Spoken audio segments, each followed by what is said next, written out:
Are you turning your steering wheel and hearing a click, click, click, click, click, click? If you're turning to the left and hear that, it's most of the time. It's your left CV axle. If you turn to your right, most of the time, it's your right. First thing you're gonna do is step on your emergency brake. After you do that, you're gonna go back, you're gonna chock your tires, put something behind there so it doesn't slide back.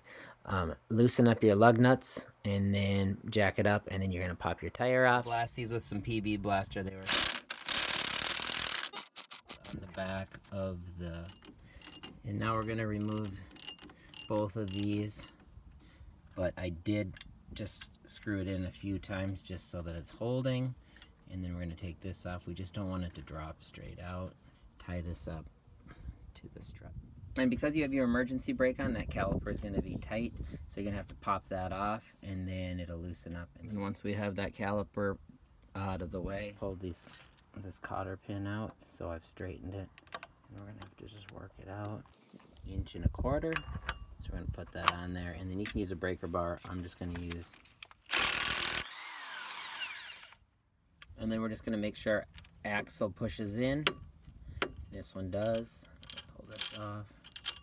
And then when you're pushing, if this is totally wedged in there, you can just take and then just pound it with a hammer a few times. Next, we're going to take this nut off, and you might have to put another wrench on the other side. And now this is in there tight. You're going to want to have a tendency to pound it, and you probably could because it's rounded, but it's always suggested that you're going to put this nut on. Now, these ones took some serious pounding. So we're going to pull this out from the strut, and then while I'm doing that, when that comes out, we're going to come down here and we're going to push in on this CV axle. There we go. Be able to get away using a large screwdriver. Put this large pry bar back there. Pry this end out. Let that pry bar up in there. And I'm just going to be able to pull it out now. And then I have a drip pan under here. Wiggle it out. See the transmission fluids coming. So this is an extremely tight fit. There was a bolt right here in more room, and I was able to pull that CV axle out. You want to compare to make sure that they're the same size. Longer on the old one than on the new one. That we get our brake line out of the way. And then we're just going to slide this back in.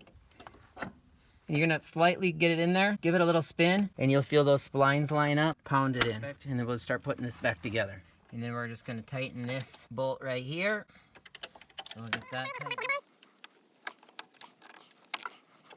And we're going to spin that around until those splines line up. And then as you can see here, it's in here tight. I'm going to get those bolts back in. There we go. There's one. There we go. On that washer. Axle.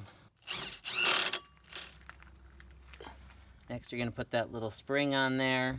And then you're going to have your loop here. We're going to put our cotter, just take the ends and bend those back. And we're going to... And then we'll torque these to 110 foot-pounds. Check the transmission fluid. We're going to have to add some. We lost a lot of transmission fluid, and we'll give her a test drive.